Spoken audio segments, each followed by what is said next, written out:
Notre prochaine panéliste, Nathalie Mera, est directrice de la Coalition de la santé de l'Ontario, un organisme englobant plus de 70 chapitres locaux et plus de 400 organisations à travers l'Ontario. Elle a passé la dernière décennie en construisant à bâtir la coalition de santé dans le groupe d'intérêt public le plus grand et le plus large sur les services médicaux en Ontario. Nathalie a siégé au sein de divers conseils d'administration de droits de la personne, des arts, de la santé, de la défense des droits, de l'invalidité des organisations de femmes. Elle siège actuellement au Conseil de la Coalition canadienne de la santé. Avant de se joindre à la coalition, Nathalie tenait le poste de directrice pour l'Association d'épilepsie dans la région de Kingston de Brockville. Elle a une vaste expérience en tant qu'organisatrice communautaire. S'est consacrée au développement, à la coordination de l'engagement des citoyens quant à la pauvreté, l'égalité, les droits de la personne, la justice sociale et la santé. Elle a donc été auteure de nombreux rapports publiés, d'essais, d'articles sur divers sujets du secteur, sur la santé publique, par exemple, la gouvernance, l'abus non lucratif, la pauvreté, l'invalidité, la santé et la politique. Elle a mené plusieurs campagnes nationales de protection du système de soins de santé public par rapport à la privatisation. Alors, on l'accueille. Vous l'avez peut-être déjà entendu, mais c'est très apte. Je vais vous expliquer. Il y a un type qui travaille dans un chantier de construction tous les jours. À la fin du travail, il prend une brouette couverte d'une bâche.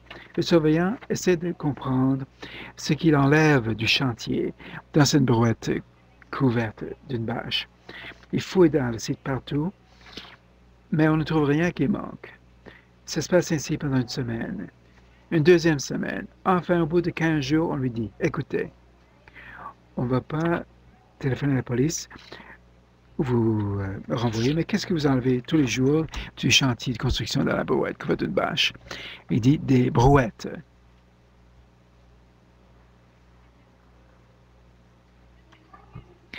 Pat s'en sert pour décrire la façon dont le soin de santé, notre régime, se fait voler sous les yeux, sans que les gens s'en rendent compte. La privatisation subratisse. Et les soins au foyer en sont un bon exemple. Pat aussi a brillamment décrit comment marche la privatisation. Elle en a fait l'analyse pour les gens. Elle dit la privatisation, c'est une foule de changements. Pouvez-vous m'en donner quelques exemples? Qu'est-ce que signifie la privatisation? Qu'est-ce qui change lorsqu'il y a privatisation? On enlève des noms de liste. Les bailleurs de fonds sont privatisés. Que vous mettiez l'argent en commun dans vos impôts, nous sommes tous solidaires et c'est transféré selon le besoin, plutôt que la capacité de payer. Si on se sert de revenus, mettre en commun de ressources à notre risque. Mais c'est quoi d'autre, la privatisation? Baisser le salaire. Pat dit on fait passer le travail de soins des pourvoyeurs rémunérés à des bénévoles, souvent des femmes au foyer, non rémunérés. La privatisation, c'est quoi en plus de ça? Mike? Oui, c'est le transfert de la propriété du secteur public sans but lucratif au privé à but lucratif et le mouvement de contrôle des services qui sortent de l'arène démocratique pour entrer dans des mains privées. Elle dit aussi que ce transfert de les responsabilités entre nous, ça passe du collectif à l'individualiste. Nous sommes solidaires, vous défendez vous-même. C'est l'adoption, dit-elle, de modalités du secteur privé, transformer les patients en objets dans la fonction publique. Dans les soins à domicile, nous l'avons tous vu, de tout cela en Ontario. Peut-être plus qu'ailleurs dans la province. Mais d'autres provinces semblent suivre l'exemple de l'Ontario, malheureusement. Je crois que ce contexte est bien à connaître. Ça nous donne quelques leçons à apprendre. Je vous parle un peu de la toile de fond en Ontario, sous le gouvernement de Harris. En 1995, on a commencé à voir les grandes compressions fiscales. Si vous voulez voir et retracer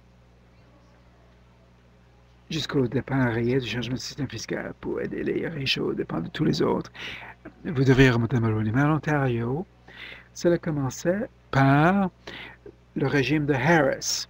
Sous Harris, on a fermé 10 000 lits de soins aigus et chroniques. On a voulu enlever 1 milliard au système hospitalier. On les a remplacés par 20 000 lits de soins de longue durée, surtout dans des entreprises à but lucratif. Et l'expansion des soins à domicile. Au bout du compte, on a augmenté les soins à domicile pour le financement, mais on a délesté une foule de clients dans les soins à domicile. Et le financement des soins à domicile n'a jamais pu tenir le coup face à ce délestage de patients depuis 20 ans en Ontario. Alors, on introduit des appels d'offres dans les soins à domicile. C'est le modèle préféré pour élargir la privatisation. Les soins à domicile en Ontario pendant 100 ans étaient fournis par la Victorian Order of Nurses, la Croix-Rouge et des agences semble souvent c'était charitable avec quelques fonds municipaux pendant quelques temps, mais c'était plutôt ad hoc. Il n'y a jamais eu une gamme complète de soins à domicile. Le rêve de créer une palette complète de système de soins de longue durée au foyer arrivait à son apogée sous le gouvernement néo-démocrate, qui a mené des consultations larges sur la façon de créer un système complet de soins à domicile à partir du système ad hoc qui prévalait alors. Enfin, on a trouvé ce qu'on appelle la loi sur les soins de longue durée, adoptée et puis on a perdu le pouvoir. On n'a pas vraiment donc promulgué le règlement sur la loi et la loi n'a jamais été vraiment mise en œuvre. Dommage. S'il y avait le courage de faire un peu plus tôt, on n'aurait pas le système que l'on connaît aujourd'hui en Ontario. Alors, le gouvernement Harris a fait les coupures dans les hôpitaux pour les soins de longue durée et les soins à domicile. En profondeur, Harris a clairement plafonné le droit aux soins.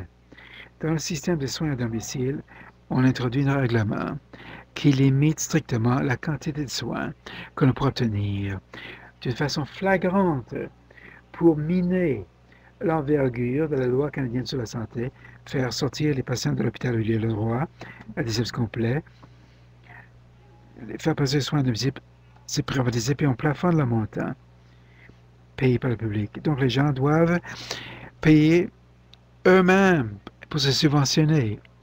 On a vu ça dans toutes les coupures hospitalières en Ontario. Et ces coupures continuent dans les hôpitaux depuis 80. 30 000 lits ont été fermés en Ontario, 18 500 depuis 90. Et comme je l'ai dit, les soins communautaires n'arrivent jamais à tenir le coup face à ces coupures. En Ontario, il y a actuellement 23 000 en liste d'attente pour des lits en foyer des soins infirmiers, 30 000 au 29 900 si vous incluez les gens qui attendent à l'hôpital. Un lit dans un foyer de soins infirmiers. D'après le directeur général, il y a 10 000 personnes qui attendent des soins à domicile dans la province.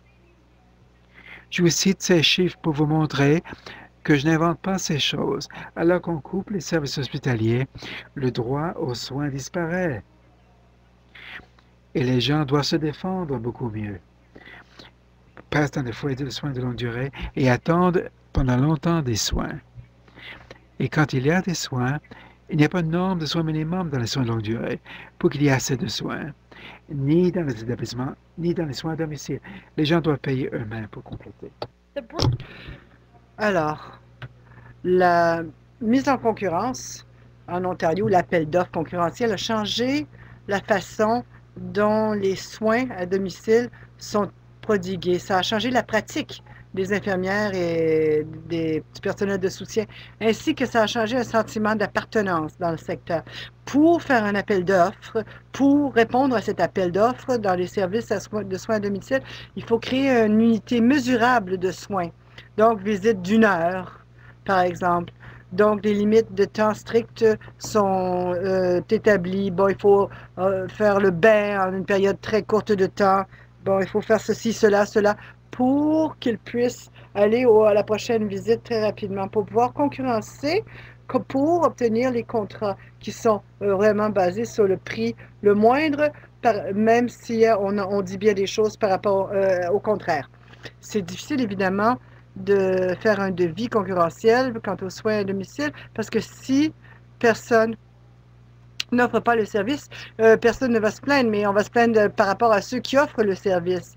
Et seulement une compagnie, par exemple, s'il n'y a pas de concurrence, seulement une compagnie peut offrir le service. Et il n'y a pas de supervision directe aussi à domicile. Et ce qui s'est passé en Ontario, malgré tout ce qu'on dit sur la concurrence qui crée la qualité, les compagnies qui n'existaient pas du tout, n'avaient aucun employé dans la région, ont été capables de gagner les contrats de la sous-enchère. Donc, ils ont embauché tous les travailleurs mis à pied de la compagnie précédente.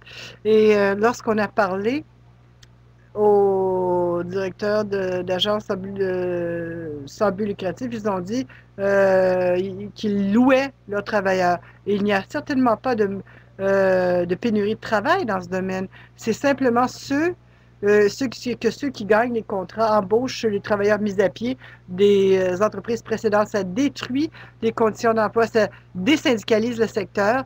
Tout à fait honnêtement, en Ontario, les travailleurs de soins à domicile ou soins dans les foyers sont très peu syndiqués. C'est très dur à syndiquer.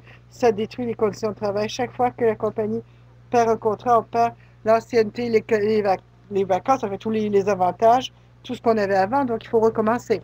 Donc, pour être une infirmière ou un travailleur, donc, soins de santé à domicile, c'est très difficile, donc, de faire partie d'un syndicat, d'avoir une carrière. En fait, le roulement du personnel dans ce domaine en Ontario au cours des années d'appel d'offres s'établit jusqu'à 78% des niveaux inégalés de roulement et un gaspillage d'argent incroyable parce qu'il faut former du nouveau personnel constamment. Bon.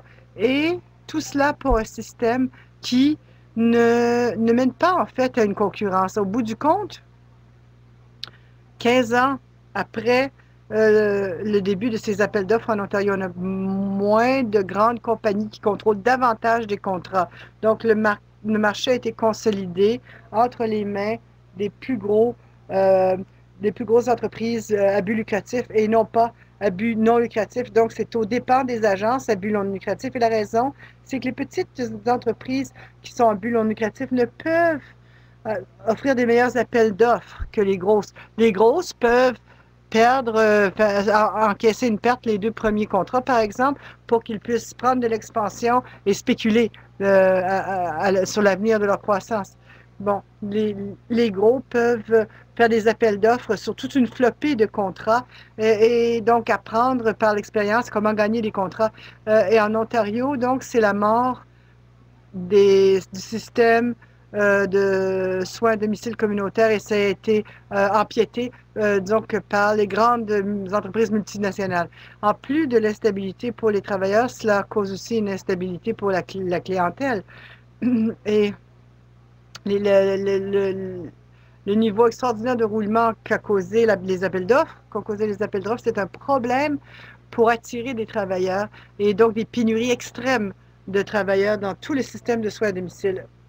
On en vient au point où les listes d'attente, par exemple pour la physio à domicile, c'est attribuable non pas un manque de financement, mais un manque de travailleurs, de physiothérapeutes pouvant offrir ces services à domicile. Les compagnies à but lucratif ont eu un effet extrêmement nuisible. Bon, Jane Aronson, une prof de McGill, a comparé les contrats entre, par exemple, l'Ordre des infirmières de Victoria et les compagnies à but lucratif ont indiqué, cette étude a indiqué qu'ils avaient donc une plus grande marge profit bénéficiaire, les compagnies à but lucratif, évidemment en réduisant les salaires et les conditions de travail des travailleurs. En Ontario, on peut dire la différence entre à but lucratif et non lucratif. À but lucratif, ça n'offre pas des permis réguliers, de l'emploi régulier à temps plein aux travailleurs. La grande majorité sont des occasionnels, temporaires, précaires, et ils ont fait des pressions pour ne pas donc donner les normes de base, d'octroyer les normes de base de travail aux travailleurs à domicile, donc des soins à domicile en Ontario, qui n'ont aucun droit, par exemple, pas le droit d'indemnité de départ ou des avis de mise à pied. Et donc, on continue, les entreprises continuent à faire des lobbies contre cela et, et il faut aussi des pressions pour avoir davantage de soins à domicile à deux paliers. Parce que là, ça leur met davantage d'argent dans les poches s'ils peuvent et facturer le client directement et empocher l'argent des deniers publics. Donc, si vous allez sur le web, vous verrez l'énoncé, la déclaration de ces groupes, du lobby de ces groupes d'entreprises but lucratif. Ils ont aussi fait hausser les frais administratifs. En Ontario, 500 millions de dollars par année est dépensé sur l'administration. Il y a 4 paliers administratifs. Il y a plus de 700 agences en Ontario.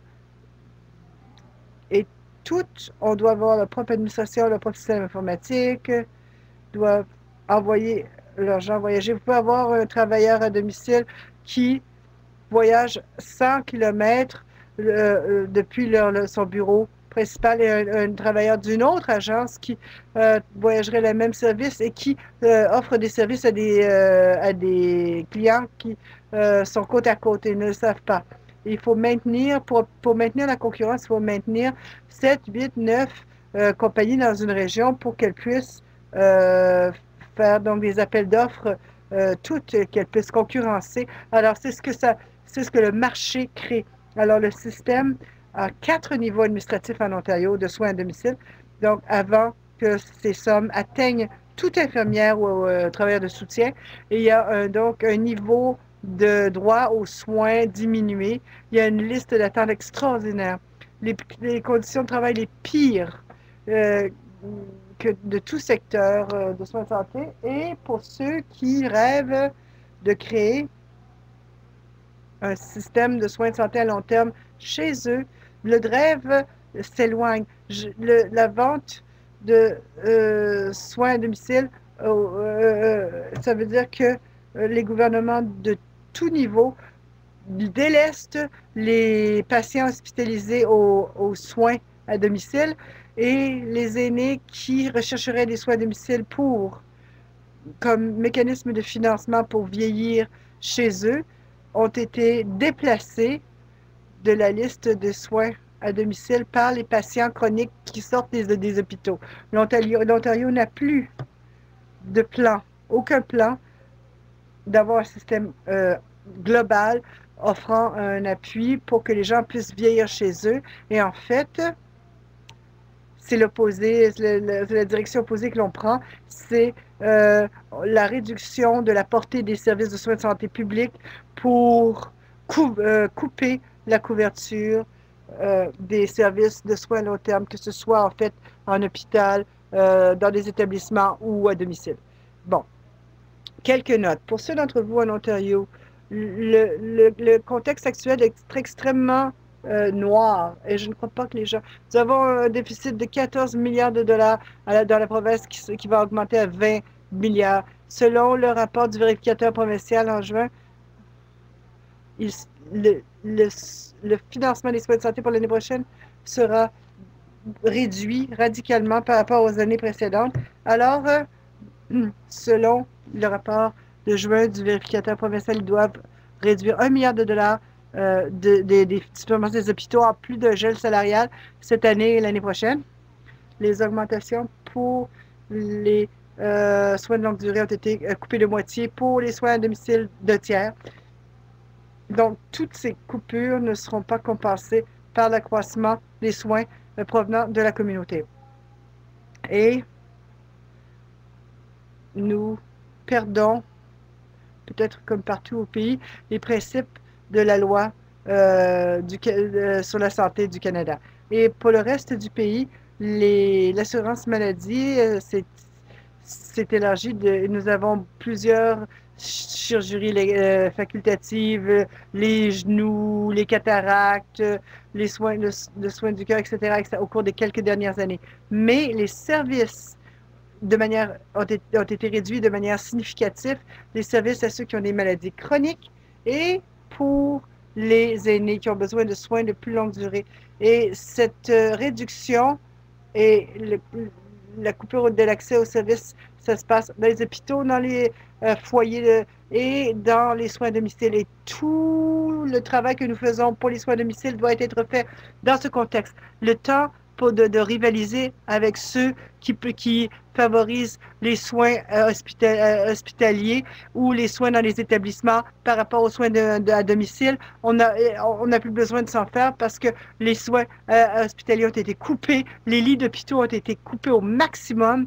On a déjà fait cela. On a délesté les soins dans la communauté. Il faut maintenant pousser pour des services additionnels partout dans la communauté. Les coupures hospitalières n'ont jamais été compensées par davantage de services dans la communauté.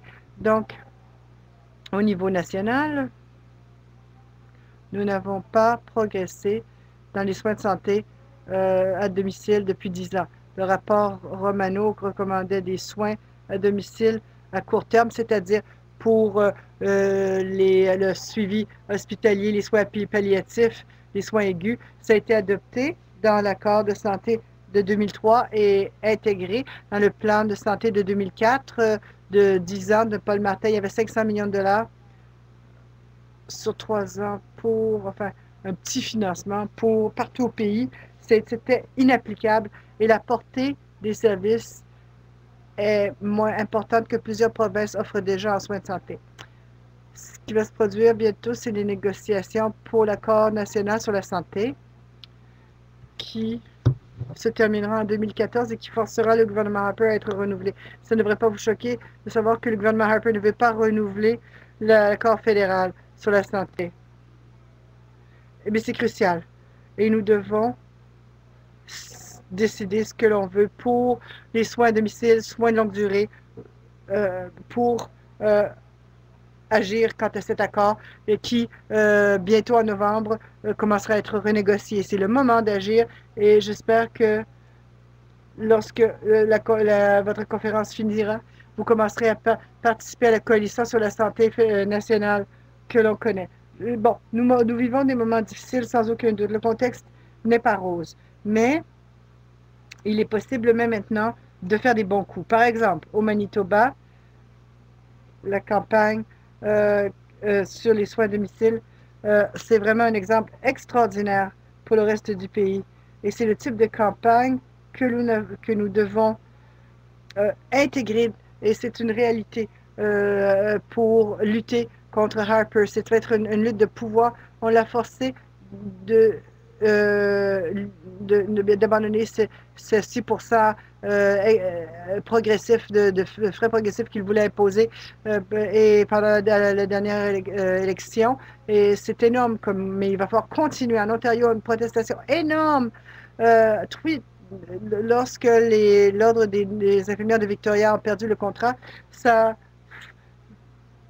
a forcé 2 fois un moratoire sur les appels d'offres. C'est assez énorme, ça. Suite à cet empiètement progressif des multinationales à ce point de soins à but lucratif. Et parfois, ce n'est pas la force de l'argument qui compte, c'est la force derrière l'argument. Et ça, c'est vous. Et je vous laisse là-dessus.